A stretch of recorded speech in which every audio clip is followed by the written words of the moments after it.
तो कैसे हैं आप सब लोग? आशा करता हूँ बहुत अच्छे होंगे, स्वस्थ होंगे, लाजवाब होंगे। भविष्य के रण क्षेत्र में आप लोग अपनी कलम और कॉपी लेकर बैठ जाइए। यकीन मानिए कि आज की मैराथन इतिहास में आपके वो प्रश्न सही कराने की मैं विश्वास दिलाता हूँ कि जो प्रश्न आपको लगते होंगे कि ये प्रश्न हमने कभी पढ़े ही नहीं थे, ये हमने ऐसे देखे ही नहीं थे, वो प्रश्न आज आपको देखने को मिलेंगे और आपके एग्जाम में हूबहू क्वेश्चंस भी मिल सकते हैं। जो एक्सप्लेनेशन होगी वो भी आपके एग्जाम में रामबाण साबित होगी। तो सभी लोग प्यारे साथियों, आज का और मेहनत का दिन है। आज शाम को एक मैराथन और होगी इकोनॉमिक्स की, उसको लेने के बाद रिलैक्स करना, फिर आप 23 तारीख को जिसका भी पेपर है शांत माइंड से जाना और पेपर देना। यकीन मानना, जितनी भी अभी तक मैराथन हुई है, ये मैराथन आपके भविष्य को एक सार्थक दिशा में लेकर जाएगी। आपकी जो मेहनत है उस मेहनत को साकार करने में ये महत्वपूर्ण भूमिका निभाएंगी। तो गागर में सागर आप जानते हैं RWA की प्रसिद्ध सीरीज होती है। इसमें सभी सब्जेक्ट्स को, सभी विषयों को विस्तृत रूप से रिवीजन कराया जाता है और आप लोग महत्वपूर्ण तरीके से उनके नोट्स बनाते हैं और मेहनत करते हैं। तो सभी साथियों को पुनः नमस्कार और आपके भविष्य की हार्दिक शुभकामनाओं के साथ हम क्लास स्टार्ट करेंगे। यहाँ पर मैं इतिहास के प्राचीन इतिहास, मध्यकालीन इतिहास और आधुनिक इतिहास के वो प्रश्न शामिल करूंगा जो उत्तर प्रदेश पुलिस में या विभिन्न एग्जामों में पूछे गए होंगे। तो आप लोग आ जाइए, ज्यादा से ज्यादा संख्या में आप लोग जुड़ जाइए। मैं कुछ लाइन आप लोगों के लिए बोल रहा हूँ स्टार्टिंग में ही कि लग गई है लत मुझे कुछ ऐसी कि नींद अब आती नहीं। ए वर्दी, लग गई है कुछ लत ऐसी कि नींद मुझे आती नहीं। सपने में तू आती है ए वर्दी, नींद मुझे आती नहीं। अपने मेहनत के पसीने से मैं तेरी मांग सजाऊंगा। ए वर्दी, तू मेरी महबूबा है, एक दिन तुझे मैं अपनी दुल्हन बनाऊंगा और अपने मेहनत के पसीने से तेरी मांग सजाऊंगा। तो इन्हीं लाइनों के साथ हम क्लास स्टार्ट करते हैं। और आज की क्लास में जो टाइम टेबल में आपको बता रहा हूं, क्लासेस आपकी ऑलरेडी हो चुकी है। हिंदी की क्लास हो गई है, आपकी मानसिक अभिरुचि की क्लास हो गई है, मैथ की हो गई है, यानी कि ये सारी क्लासेस आप लोगों की हो चुकी है। और कल आपकी पॉलिटी हुई थी, ज्योग्राफी हुई थी, आज आपकी हिस्ट्री हो रही है, ये लाइव चल चुकी है और 4 बजे आप लोगों की इकोनॉमिक्स चलेगी। ठीक है, तो इसका एक बार आप जिसके भी एग्जाम है, जिन्होंने मैराथन्स नहीं लिए हैं, मैं यही रिक्वेस्ट करूंगा कि आप लोग भैया इन मैराथन्स को जरूर लीजिएगा। यकीन मानना, ये आप लोगों को 100% आपके स्कोर बढ़ाने में महत्वपूर्ण भूमिका निभाएगी। तो आप लोग यहाँ पर जुड़ जाइए सभी साथी। मैं आज का पहला प्रश्न लगा रहा हूं, लिखा हुआ है निम्नलिखित में से किस युग के दौरान भारत में शतुरमुर्ग पाए गए थे? चलिए जल्दी से बताइए। कहीं कहीं पूछा जाता है कि शतुरमुर्ग के अंडे पाए गए थे या शतुरमुर्ग पाए गए थे। चलिए जल्दी से बताइएगा। हम लोग बात करेंगे तो आप लोग कहेंगे सर, जब हम बात करते हैं कि भैया कहां पर पाए गए थे, नवपाषाण में, पूरा पाषाण काल में कहां पर पाए गए हैं? तो आप कहेंगे सर ये कहां पर, मध्य पाषाण काल की बात हो रही है, ताम्र पाषाण काल, नवपाषाण काल, पूरा पाषाण काल। आप कहेंगे सर पूरा पाषाण काल में पाए गए थे। कहां पर पाए गए थे जी? पूरा पाषाण काल में पाए गए थे। अब इसके जो साक्ष्य हैं, अगर मैं बात करूं कि सर इसके जो साक्ष्य प्राप्त हुए थे, ये साक्ष्य कहां से मिले थे, एविडेंस कहां से प्राप्त हुए थे? आप कहेंगे इसके साक्ष्य पाटन। कहां से? पाटन। और पाटन कहां पड़ता है? ये महाराष्ट्र वाला पाटन है। कौन सा? महाराष्ट्र वाला पाटन है। तो आप कहेंगे महाराष्ट्र से इनके साक्ष्य प्राप्त हुए हैं। क्या प्राप्त हुए हैं? साक्ष्य प्राप्त हुए हैं। अब हम बात करते हैं पूरा पाषाण काल के बारे में कि सर इनके बारे में हम बात करेंगे। पूरा पाषाण काल के जो लोग थे, ये खानाबदोश थे। कौन थे? खानाबदोश थे, यानी कि शिकार का इनको अपूर्ण ज्ञान था। इनको किसका? आप कहेंगे सर इन्हें शिकार का अल्प ज्ञान था। क्या था भैया? इन्हें शिकार का अल्प ज्ञान था, इन्हें शिकार का पूर्ण ज्ञान नहीं था। ठीक है जी, चलिए। इन्हें भैया चित्रकारी आती थी, इन्हें चित्रकारी, आप कहेंगे सर चित्रकारी इनको आती थी। नवपाषाण की बात कर लेते हैं कि नवपाषाण के जो लोग थे, यहाँ पर हम बात करेंगे नवपाषाण के लोग कि नवपाषाण काल में क्या हुआ। तो पहिए का आविष्कार हुआ। बहुत अच्छे क्वेश्चन यहाँ पर पूछा जाएगा कि सर पहिए का आविष्कार, पहिया कहाँ बना था? आप कहेंगे सर पहिए का आविष्कार किया गया था। किसका आविष्कार किया गया? पहिए का आविष्कार किया गया था। किसमें हुआ था आविष्कार? आप कहेंगे पहिए का आविष्कार इसमें होता है। और इसमें कृषि, आप कहेंगे सर कृषि के साक्ष्य भी मिले हैं। और यहाँ पर आप कहेंगे सर पूजा पाठ के भी साक्ष्य मिले हैं। एक क्वेश्चन और आता है कि आग की खोज कहां पर हुई थी? आप कहेंगे सर आग की खोज, ये बहुत इंपॉर्टेंट है कि आग की खोज कौन से काल में हुई थी? पूरा पाषाण काल में आग की खोज हो जाती है। ये सारी चीजों को आप लोग यहाँ पर लिख सकते हैं। अब बात करेंगे सर, ये सारी चीजें हमने लिख ली। अब बात आती है मध्य पाषाण काल की कि मध्य पाषाण काल में क्या क्या हुआ है। आप कहेंगे सर मध्य पाषाण काल के लोग तीर कमान चलाना जानते थे, तीर कमान का प्रयोग करते थे। और मध्य पाषाण काल के लोग भैया पशुपालन करने लग गए थे। क्या करने लग गए थे? पशुपालन। अब पशुपालन के जो साक्ष्य हैं, ये साक्ष्य 2 जगह से हमें मिले। कहां से ये साक्ष्य प्राप्त हुए हैं? एक तो भैया आदमगढ़ से। कहां से? आदमगढ़। कभी कभी क्वेश्चन पूछता है कि जो पशुपालन है इसके साक्ष्य आदमगढ़ से प्राप्त हुए। आदमगढ़ मध्य प्रदेश में पड़ता है। और जो पालतू पशु हैं जैसे कुत्ता वगैरह है, पालतू पशु के जो साक्ष्य हैं ये बाजौर से प्राप्त हुए। कहां से? बाजौर से। और बाजौर कहां पड़ता है? बाजौर पड़ता है जी राजस्थान में। कहां पड़ेगा बाजौर? आप कहेंगे सर बाजौर पड़ता है राजस्थान में। क्या ये सारे फैक्ट आप लोग लिख लेंगे? आई होप आपने ये सारी चीजों को लिख लिया होगा। तो यहां तक आप लोग लिख लीजिए। नेक्स्ट है भीमबेटका पुरा पाषाण काल एक प्रसिद्ध स्थल है, भारत के किस राज्य में स्थित होगा? जल्दी जल्दी से बताइए। भीमबेटका के बारे में हम लोग बात करेंगे, क्या क्या इसका सही आंसर हो जाएगा। भीमबेटका जो एक रॉक पेंटिंग्स के लिए जाना जाता है, चित्रकारी, पत्थर चित्रकारी के लिए जाना जाता है, ये कहां पर है? और इसको यूनेस्को ने विश्व धरोहर स्थल में भी शामिल कर लिया है। कब किया गया है? जल्दी से बताइए। नमस्कार सभी को, राधे राधे। भैया शेयर कर दो अपने मित्रों तक ताकि वो भी लाइव यहाँ पर जुड़ जाएं। हम बात करेंगे भीमबेटका जो कि पुरा पाषाण काल का एक प्रसिद्ध स्थल है, ये मध्य प्रदेश में। कहां पर? आप कहेंगे सर ये मध्य प्रदेश में। अच्छा इसकी खोज कब हुई थी? आप लोग बताइएगा कि सर इसकी खोज कब होती है? कौन बताएगा? 1957 में इसकी खोज कर दी जाती है। कौन करते हैं? तो B.S. बाकणकर। आप कहेंगे भैया कौन करते हैं? B.S. बाकणकर। इनके द्वारा खोज की जाती है। और किसके लिए प्रसिद्ध है? तो आप कहेंगे सर पत्थर चित्रकारी के लिए। किसके लिए? पत्थर चित्रकारी के लिए फेमस है, के लिए प्रसिद्ध है। ये क्वेश्चंस भी बन जाते हैं। अब बात आती है कि ये बताएं कि जो भीमबेटका है इसे यूनेस्को के द्वारा कब भैया? 2003 में विश्व धरोहर में शामिल कर लिया।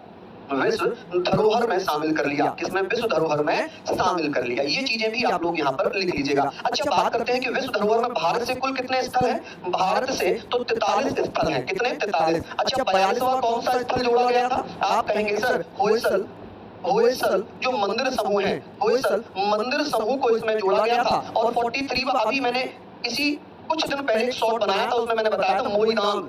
कौन सा? मोईदांग जो कि भैया अहोम वंश का कब्र स्थल है। अहोम वंश के शासकों को यहाँ पर दफनाया जाता था। तो ये सारे फैक्ट हैं, इनको आप लोग लिखते हुए चलिएगा यहाँ तक। अब बात ये आई हमारी, हमने ये पढ़ लिया कि सर जो भीमबेटका की पेंटिंग्स हैं वो पुरा पाषाण काल की भी है, मध्य पाषाण काल की भी है और ताम्र पाषाण काल की भी है। लेकिन प्रारंभिक ऐतिहासिक दृष्टि से बात की जाए तो आप कहेंगे मध्ययुगीन यहाँ पर ज्यादा पेंटिंग्स मिली है। अब इसी परिसर में भीमबेटका वाले क्षेत्र में एक वन्य जीव अभ्यारण्य है मध्य प्रदेश में। वो कौन सा है? कभी कभी ऐसे भी क्वेश्चंस पूछता है। चलिए जल्दी जल्दी से बताइए। आप कहेंगे कि सर इसी परिसर में कौन सा? तो आप कहेंगे सर इसी परिसर में एक वन्य जीव अभ्यारण्य भी है एमपी में ही। कौन सा है? आप कहेंगे रातापानी वन्य जीव अभ्यारण्य यहीं पर होगा। कौन सा? रातापानी वन्य जीव अभ्यारण्य। रातापानी वन्य जीव अभ्यारण्य। ठीक है जी, अभ्यारण्य यहीं पर होगा। ये सारी चीजें आप लोग नोट करते हुए चलिएगा। क्या यहाँ तक आप लोगों ने इसको नोट कर लिया है? चलिए मैं आगे बात करता हूँ। इसका एक स्क्रीनशॉट आप जरूर लीजिएगा। नेक्स्ट है धोलावीरा का प्राचीन शहर किस राज्य में स्थित है? जल्दी जल्दी से बताइएगा। बिल्कुल आप सभी साथी इसको ले सकते हैं। यहाँ पर हम धोलावीरा के बारे में बात कर रहे हैं तो आप लोग कहेंगे हम लोग यहाँ पर बात करेंगे ना तो मध्य प्रदेश में, ना तो राजस्थान में, ना कर्नाटक में, गुजरात में हो जाएगा। कहाँ पर होगा धोलावीरा? आप कहेंगे भैया गुजरात में हो जाएगा धोलावीरा। और धोलावीरा की खोज कब होती है? आप कहेंगे कि इसकी खोज कब होती है? तो इसकी खोज हो जाती है 1968 में। कौन करता है? जेपी जोशी के द्वारा खोज की जाती है। जेपी जोशी, जिसे जेपी जोशी हम लोग जानते हैं ना, जगपति जोशी। इन्हें क्या कहा जाता है? तो आप कहेंगे जगपति जोशी के नाम से इन्हें जाना जाता है। कौन सी नदी के किनारे पर खोजा गया था? नदी कौन सी थी? लूनी। चलिए बहुत बढ़िया। यहाँ पर हम लोग बात करते हैं कौन सी नदी के किनारे पर? लूनी नदी के किनारे पर। ये मजबूत किला था जो कि अगर मैं यहाँ पर चर्चा करूँ कौन से पत्थर से बना था, तो जो ये किला है यहाँ पर ये किला के फॉर्म में बनाया गया था। और ये किला बलुआ पत्थर, आप कहेंगे सर बलुआ एवं चूना पत्थर से बना था। किससे? बलुआ पत्थर एवं चूना पत्थर से इसको बनाया गया था। अब धौलावीरा की बात करते हैं कि सर ये बताएं कितने भागों में बांटा गया था? तो इसको 3 भागों में बांटा गया था। कितने भागों में बांटा गया? 3 भागों में बांटा गया। एकमात्र स्थल बताइए सिंधु घाटी सभ्यता का जिसे 3 भागों में बांटा गया था, वो था धौलावीरा। अच्छा यहाँ पर बात करेंगे यहाँ की जल निकास प्रणाली सबसे बेहतरीन थी। जल निकास प्रणाली, आप कहेंगे सर जल निकास प्रणाली सबसे बेहतरीन मानी गई थी, सबसे श्रेष्ठ मानी गई है, सबसे श्रेष्ठ। अब ये जो धौलावीरा स्थल है तो ये किसका? सिंधु घाटी सभ्यता का या हड़प्पा सभ्यता का स्थल है। किसका? हड़प्पा। आप कहेंगे सर हड़प्पा सभ्यता का स्थल होगा। हड़प्पा सभ्यता का स्थल है। अब हड़प्पा सभ्यता के बारे में भी बात कर लेते हैं कि हड़प्पा सभ्यता क्या जो प्रथम नगर खोजा गया था, इसी कारण इसका नाम रखा गया हड़प्पा सभ्यता। प्रथम नगर कौन सा खोजा गया था? आप कहेंगे हड़प्पा ही खोजा गया था। हड़प्पा की खोज कब हो गई थी? 1921 में हो जाती है दयाराम साहनी के द्वारा। किसके द्वारा? दयाराम साहनी। अब दयाराम साहनी ये किसके नेतृत्व में काम कर रहे थे? ये काम कर रहे थे जॉन मार्शल के नेतृत्व में। जॉन मार्शल उस समय कौन थे? तो भारतीय पुरातत्व विभाग के जनक थे। कौन थे भैया? कौन थे? चलिए, वॉइस नहीं आ रही? वॉइस तो क्लियर आ रही है भाई।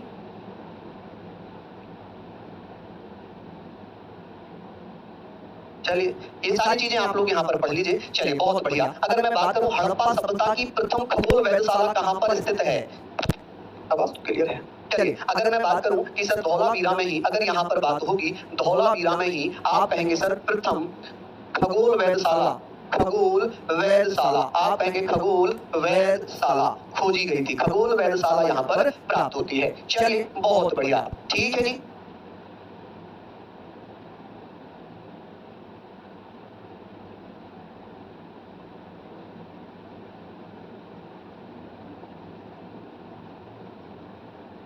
चलिए, बताइए, अभी यहाँ पर आप लोग इसको लिख लीजिए जल्दी जल्दी से। इसको आप लोग यहाँ पर लिख लीजिएगा। किसी को कोई समस्या, किसी को कोई दिक्कत अगर हो तो प्लीज मुझे जरूर बताएं। इसका एक स्क्रीनशॉट लीजिए। नेक्स्ट है, लिखा है वैदिक आर्य सप्त सिंधु नामक क्षेत्र में रहते थे, जिसका अर्थ 7 नदियों का अप्रवाहित क्षेत्र है। 7 नदियों में से एक झेलम नदी है, इसका प्राचीन नाम क्या था? जल्दी जल्दी से बता दीजिए, जल्दी जल्दी से बताइएगा इसका सही आंसर क्या होगा। कौन कौन साथी बताएंगे? यहाँ पर महत्वपूर्ण प्रश्न आप लोगों के चल रहे हैं, तो सही आंसर आप लोग मुझे बताइए। चलिए, बहुत बढ़िया, शानदार।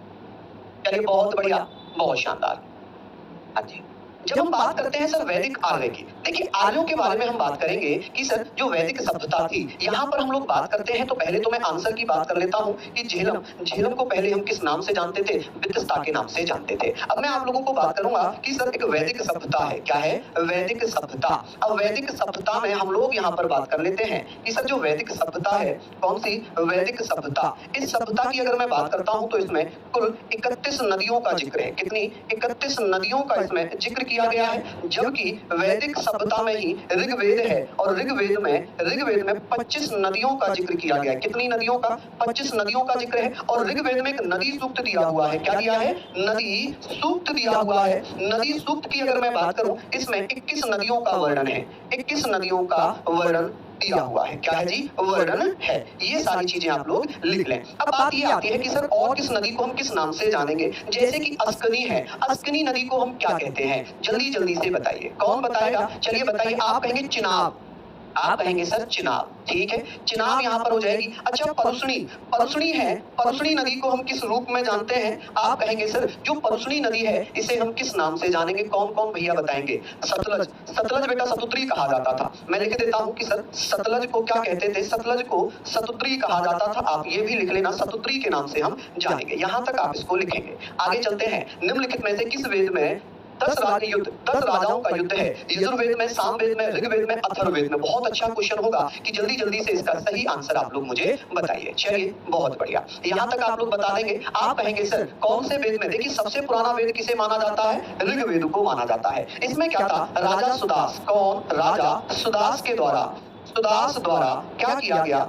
10 राजाओं को पराजित कर दिया गया।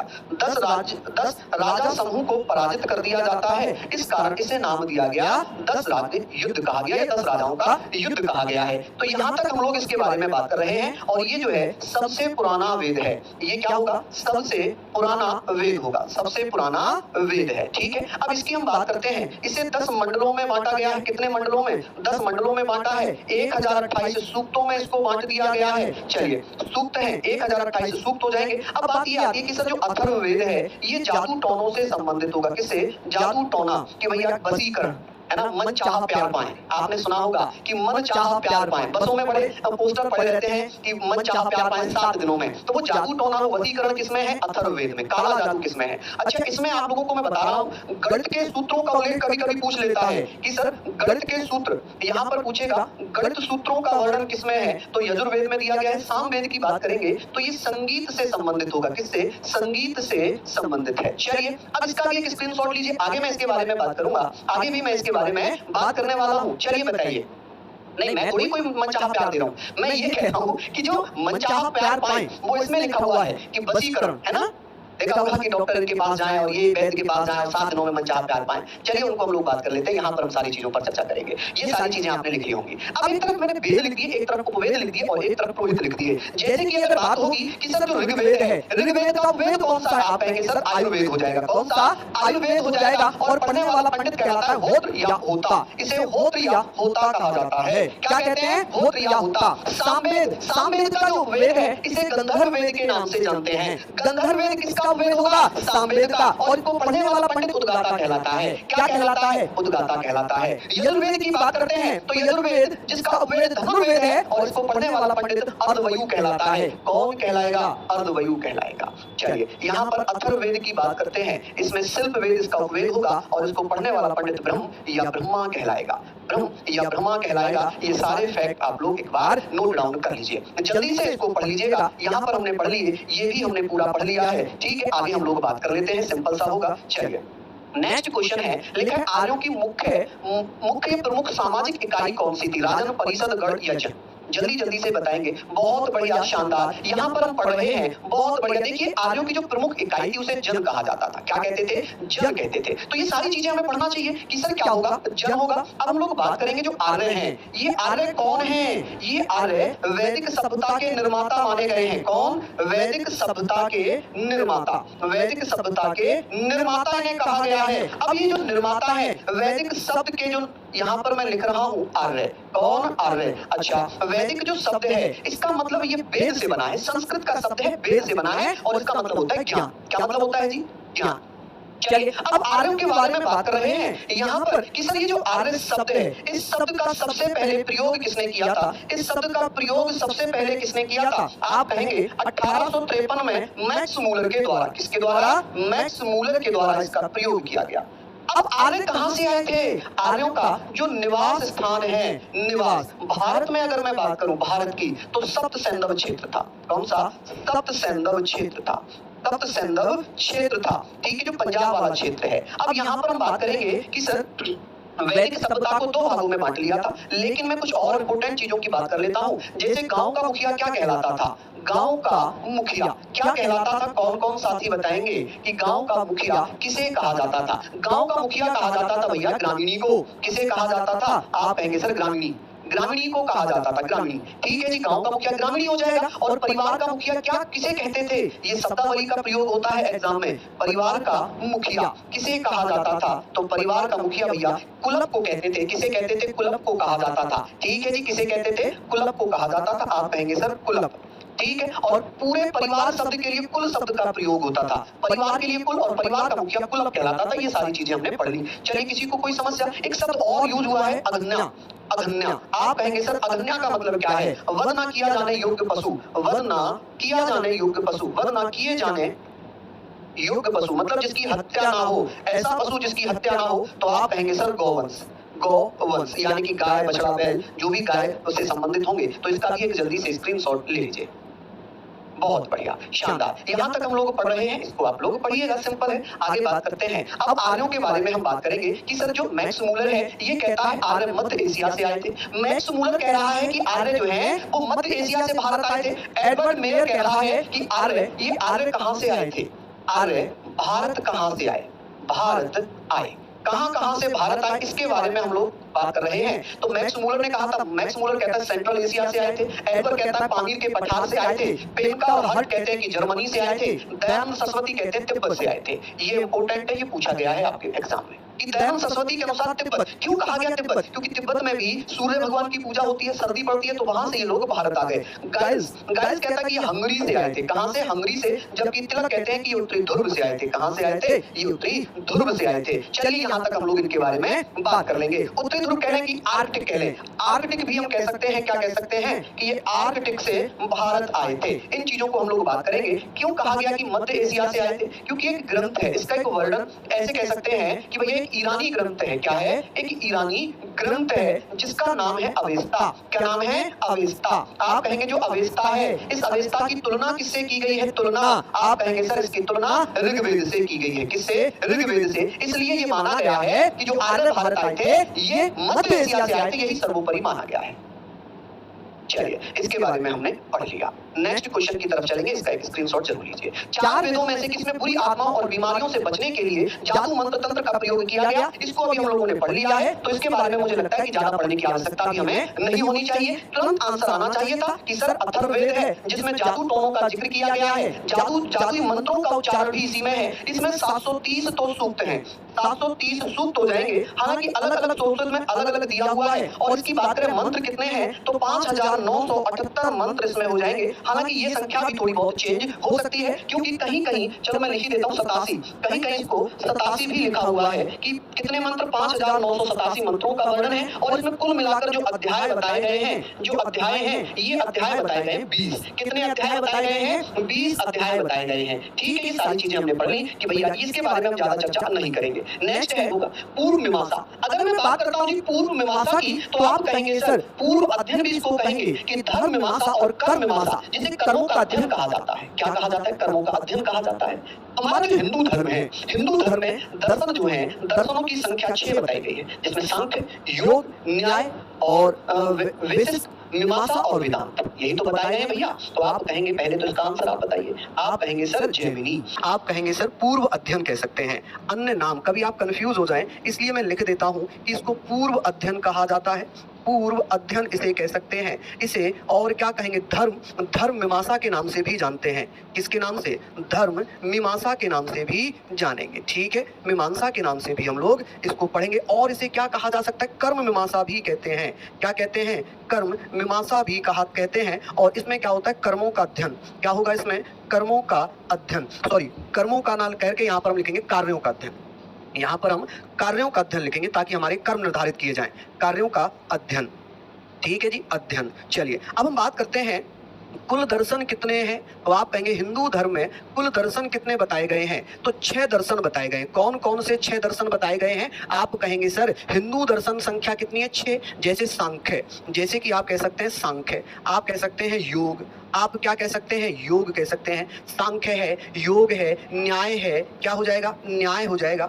मीमांसा हो जाएगा, क्या हो जाएगा? मीमांसा हो जाएगा। यहाँ पर आप लोग लिख सकते हैं। और भी मैं यहाँ पर चर्चा करूँ तो आप कहेंगे सर वेदांत, आप लोग यहाँ पर लिख सकते हैं। क्या लिख सकते हैं? वेदांत लिख सकते हैं। और बेसिक्स लिख सकते हैं। क्या लिखेंगे यहाँ पर? ऐसे करके बेसिस भी आप लोग यहाँ पर लिख सकते हैं कि आप लोग क्या बताइएगा कि सर क्या हो सकता है। तो यहाँ पर आप लोग इसको बेसिक, ये भी आप लोग यहाँ पर लिखेंगे। 1 2 3 4 5 6। तो ये सारी चीजें हम लोगों ने पढ़ ली। किसी को कोई समस्या, इसका भी स्क्रीनशॉट ले लीजिए। नेक्स्ट है कि ऋग्वेद में ऋषि विश्वामित्र और देवी के रूप में पूजी जाने वाली 2 नदियों के बीच संवाद के रूप में एक भजन है। ये नदियां कौन कौन सी हैं? अलकनंदा, भागीरथी, रावी, चिनाब, गंगा, यमुना, सरस्वती, ब्यास और सतलुज। जल्दी जल्दी से बताइए। देखिए जब हम ऋग्वेद की बात करते हैं तो ऋग्वेद में ब्यास और सतलुज 2 नदियां हैं। ऋग्वेद की 2 नदियां हैं जिनका संवाद ऋषि विश्वामित्र के रूप में किया जाता है। तो इसको हम पढ़ेंगे। चलिए बहुत बढ़िया। तो हम लोग यहाँ पर बात कर रहे हैं, आप कहेंगे सर व्यास, ठीक है जी। चलिए तो ये सारी चीजें हम लोगों ने यहाँ पर पढ़ ली कि सर इनका वर्णन इसमें किया गया है, ठीक है जी। चलिए बहुत बढ़िया। कौन कौन सी नदियां हो गई? ब्यास और सतलुज 2 नदियां हो गई। इसमें हम और ज्यादा एक्सप्लेन भी नहीं करेंगे। नेक्स्ट आता है पुराणों के अनुसार भगवान विष्णु ने पृथ्वी को बचाने के लिए का रूप धारण किया था जो पानी में डूब गई थी। चलिए बहुत बढ़िया, शानदार, लाजवाब। चलिए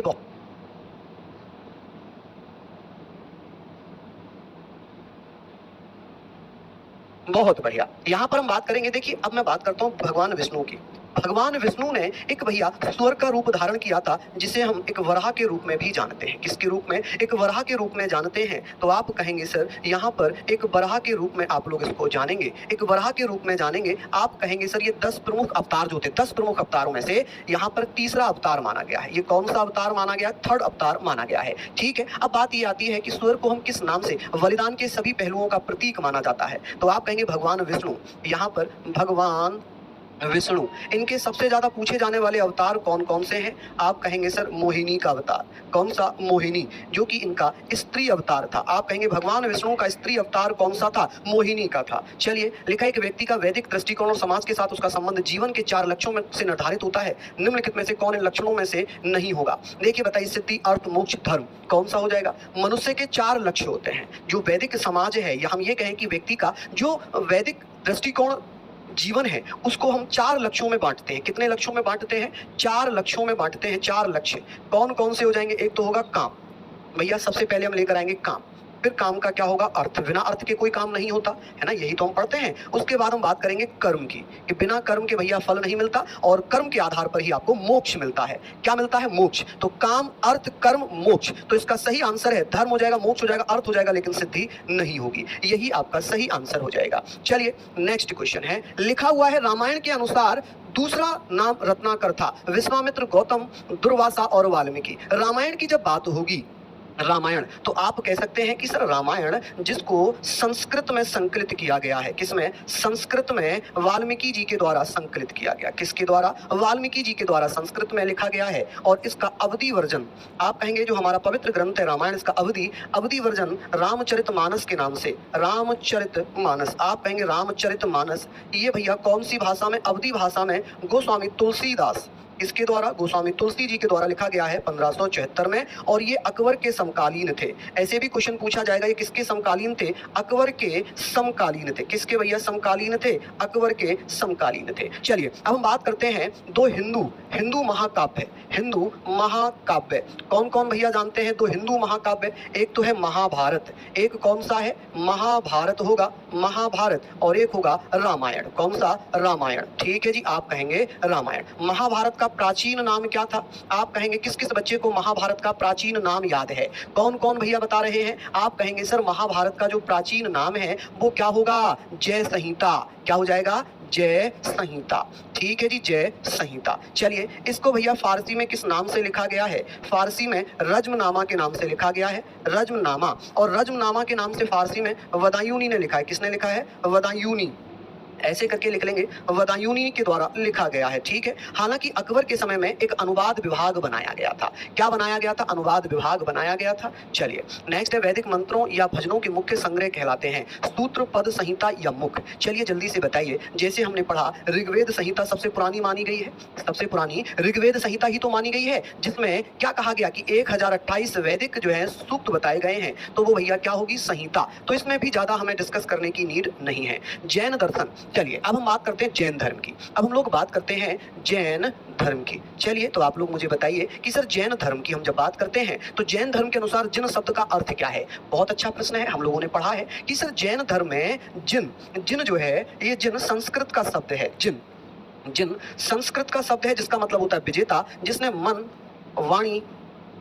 मन वाणी और काया पर जीत हासिल कर ली हो, जिसने मन वाणी काया यानी कि इंद्रियों को जीत लिया हो, इंद्रियों को जीतने वाला क्या कहलाएगा, जिन कहलाएगा। चलिए अब हम यहाँ पर चर्चा करेंगे जैन धर्म के संस्थापक कौन थे। जैन धर्म के संस्थापक, फाउंडर कौन है, आप कहेंगे सर संस्थापक कौन होंगे, संस्थापक होंगे ऋषभदेव। कौन होंगे, ऋषभदेव। अब ऋषभदेव की बात आ गई तो इन्हें और किस नाम से जानेंगे, इन्हें आदिनाथ के नाम से भी जानेंगे। और यही भैया प्रथम तीर्थंकर है। कौन है, प्रथम तीर्थंकर होंगे, प्रथम तीर्थंकर होंगे। जैन धर्म में कुल तीर्थंकर कितने हैं, कुल तीर्थंकर कितने हो जाएंगे, आप कहेंगे कुल तीर्थंकर की जो संख्या है वो 24 है। 24वें यानी कि अंतिम, 24वें या अंतिम भी कह सकते हैं। कौन तीर्थंकर थे, तो आप कहेंगे सर महावीर स्वामी। कौन थे, महावीर स्वामी। हम यहाँ पर बात करेंगे महावीर स्वामी। इनका मूल नाम क्या था, इनका मूल नाम था वर्धमान। क्या नाम था जी, वर्धमान। आप कहेंगे वर्धमान इनका नाम था। अब महावीर स्वामी के बारे में बात करेंगे कि इन्होंने 5वां महाव्रत जोड़ा था, 5वां व्रत जोड़ा था। और वो कौन सा व्रत था, आप कहेंगे ब्रह्मचर्य। और इनके अनुसार ब्रह्मचर्य का मतलब क्या है कि जिसने भैया गृहस्थ जीवन में, ये ऐसे नहीं है ब्रह्मचर्य का मतलब कि जीवन भर शादी ना करें। इनका मतलब था कि ब्रह्मचर्य जो अपने आप को नियंत्रण में रख सके, जो अपने आप को वश में रख सके, वो ब्रह्मचर्य है। क्या है जी, ब्रह्मचर्य। अब बात करते हैं तो सर 4 महाव्रत और थे, तो 4 महाव्रत कह लें कि 4 व्रत किसने जोड़े थे, तो इनसे पहले कौन थे, आप कहेंगे पार्श्वनाथ। कौन थे, पार्श्वनाथ। तो आप कहेंगे पार्श्वनाथ ने 4 महाव्रत जोड़े थे, सत्य, अहिंसा, अस्त और अपरिग्रह। आप कहेंगे सर सत्य, हमेशा सत्य बोलना, अहिंसा, लड़ाई झगड़े से दूर रहना, हिंसा से दूर रहना, परिमेय, अपरिग्रह। आप कहेंगे सर इसको परिमेय ना लिखकर अस्त लिखिए, अस्त, चोरी ना करना, अस्त, चोरी ना करना। और भैया आप कह सकते हैं एक और होता है जिसे हम बोलेंगे अपरिग्रह, यानी कि अपरिग्रह।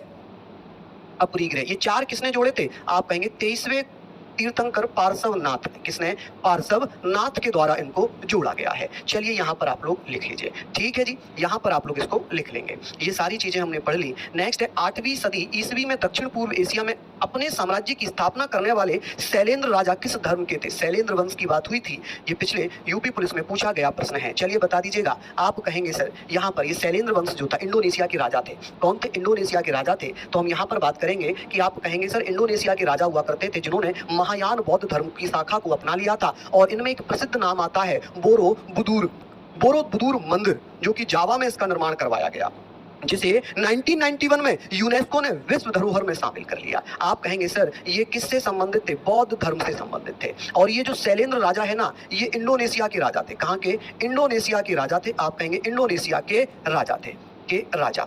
ठीक है जी। अब बात करेंगे सर इन लोगों ने क्या किया था? बौद्ध धर्म की कौन सी शाखा को अपनाया था? हीनयान शाखा को अपनाया था। हीनयान शाखा को अपना लिया था, और इसी के चलते एक मंदिर बनवाया था जावा में। जावा में एक मंदिर बनवाया था। जावा में क्या बनवाया? मंदिर। कौन सा मंदिर था? बोरोबुदुर मंदिर। आप कहेंगे सर कौन सा? बोरोबुदुर मंदिर। बोरोबुदुर मंदिर का निर्माण हुआ, और इस बोरोबुदुर मंदिर को 1991 में यूनेस्को के द्वारा, किसके द्वारा? यूनेस्को द्वारा विश्व धरोहर में शामिल कर लिया। किसमें? विश्व धरोहर में शामिल कर लिया गया। धरोहर में भैया ऐड कर लिया। ठीक है जी। चलिए यहां पर आप लोग इसको पढ़ते हुए चलिएगा। किसी को कोई समस्या?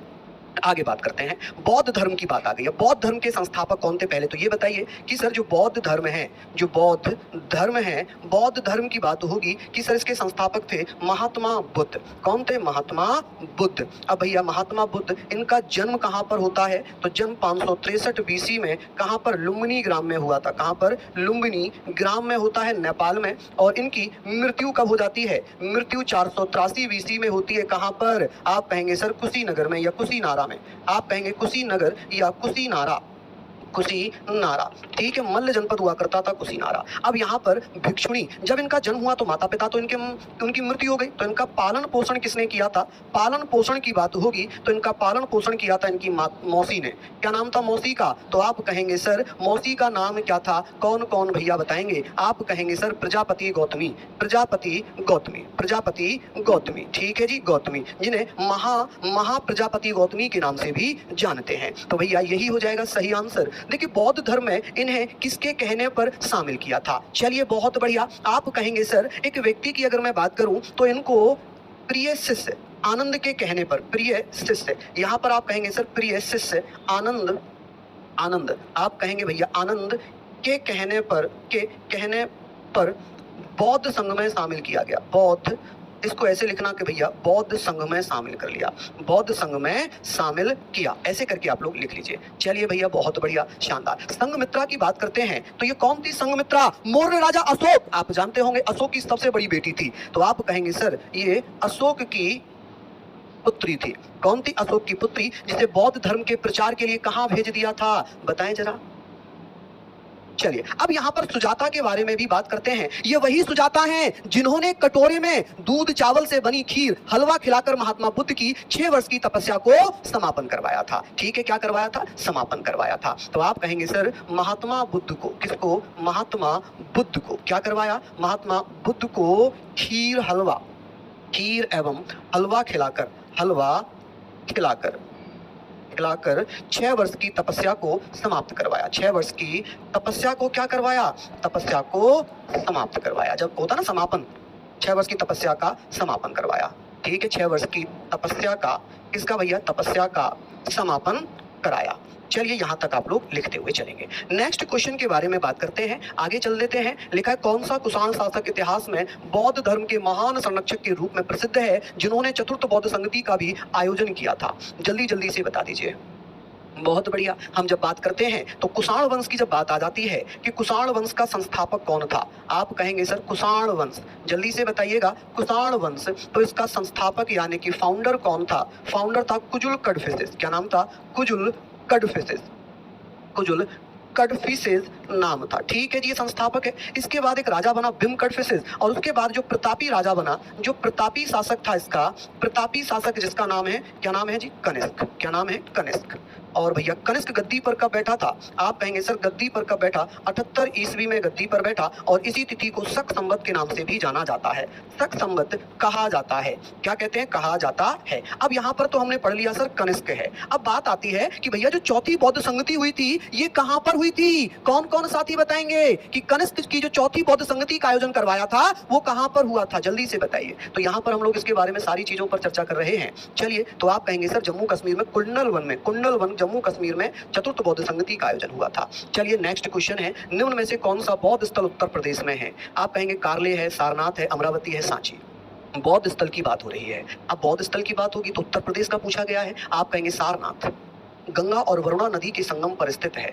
ये कहां पर स्थित होगा? वाराणसी में। कहां पर? वाराणसी में होगा। और वाराणसी में ये कौन सी नदी के किनारे पर है? तो आप कहेंगे सर ये तो गंगा और वरुणा, गंगा एवं वरुणा नदी के संगम पर है। कौन सी नदी है? वरुणा नदी के संगम पर होगा। वरुणा नदी के संगम पर होगा। वाराणसी के बारे में बात कर लेते हैं कि वाराणसी विश्व के जो प्राचीन शहर हैं, यानी कि ऐसे मान लें कि विश्व के प्राचीन शहरों में मानी जाती है। प्राचीन शहरों में से एक है।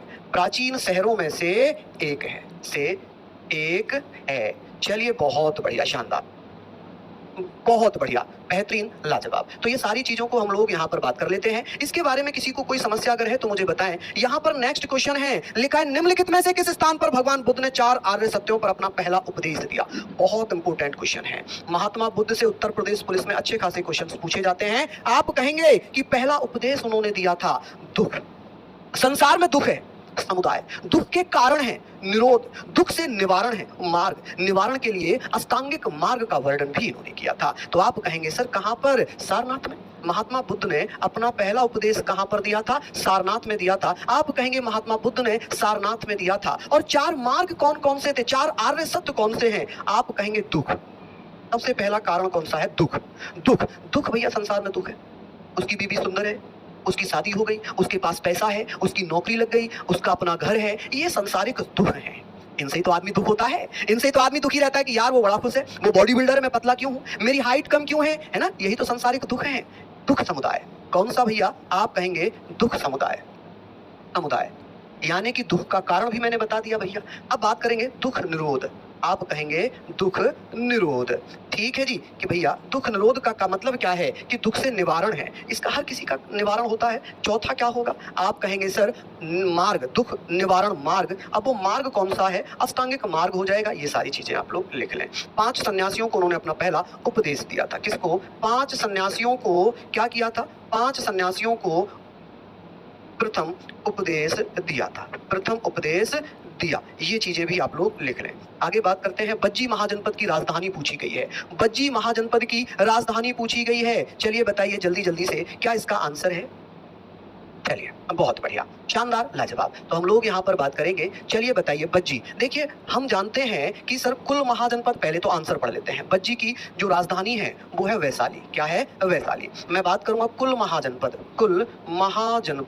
महाजनपद। आप कहेंगे सर कुल महाजनपद 16। और इनका वर्णन कहां कहां पर है? अंगुत्तर निकाय में। कहां पर? अंगुत्तर निकाय, जो कि बौद्ध धर्म से संबंधित है, और भगवती सूत्र जो जैन धर्म से संबंधित ग्रंथ है, भगवती सूत्र। अब 16 महाजनपदों में 14 महाजनपद में क्या था? 14 महाजनपद कैसे थे? तो 14 महाजनपद भैया जो जहां पर राजतंत्र चलता था। क्या चलता था? राजतंत्र चलता था। और 2 महाजनपद ऐसे थे जहां पर 2 महाजनपद, दुनिया के सबसे प्राचीन महाजनपद जहां गणतंत्र था, रिपब्लिकन सिस्टम था, गणतंत्र था। वो कौन कौन से 2 महाजनपद थे? आप कहेंगे सर एक तो बज्जी था, एक कौन सा था? बज्जी, और एक भैया मल्ल।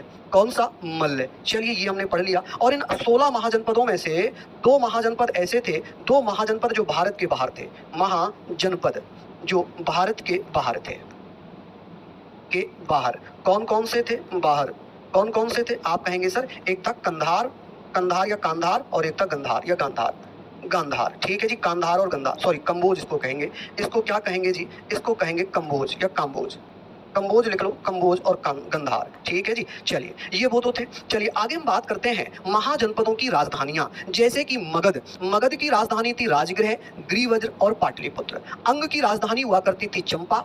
ठीक है। अवंती की राजधानी होती थी उज्जैनी और माहिष्मती।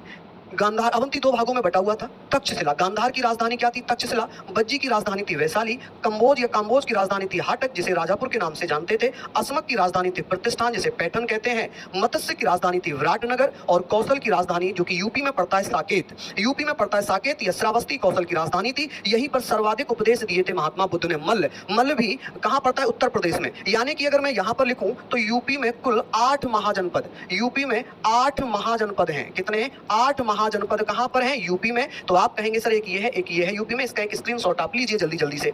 अब बात करते हैं, यहां पर है सूरसेन, जो कि यूपी मथुरा में है। कुरु यूपी में है, इसकी राजधानी इंद्रप्रस्थ, जो कि वर्तमान दिल्ली के नाम से जाना जाता है। वत्स, ये भी यूपी में है। वत्स, कौशाम्बी राजधानी है। चेदी, ये भी भैया चेदी कह लें या इसको छेदी कह लें, ऐसे लिखा रहता है, चेदी या छेदी। ये कहां है? इसकी शक्तिमती है।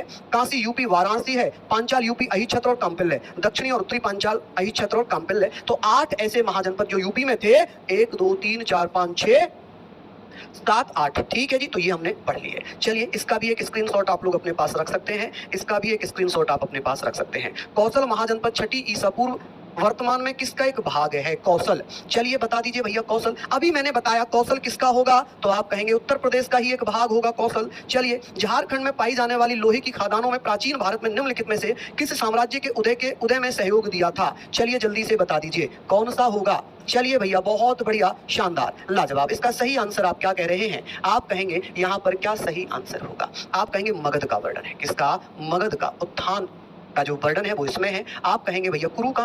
कुरु भैया मेरठ और हरियाणा में पड़ता है। कुरु का जो क्षेत्र वो मेरठ और हरियाणा में है, ठीक है। चलिए, मगध महाजनपद किस किस के किनारे पर है? तो आप कहेंगे सर गंगा और सोन नदी के किनारे पर। गंगा एवं सोन नदी के किनारे पर होगा। किसके? सोन नदी के किनारे पर होगा। चलिए नेक्स्ट है, लिखा है मगध महाजनपद नदियों से घिरा है। अभी हमने पढ़ा था गंगा और सोन, गंगा और सोन नदी के किनारे पर है। प्राचीन काल में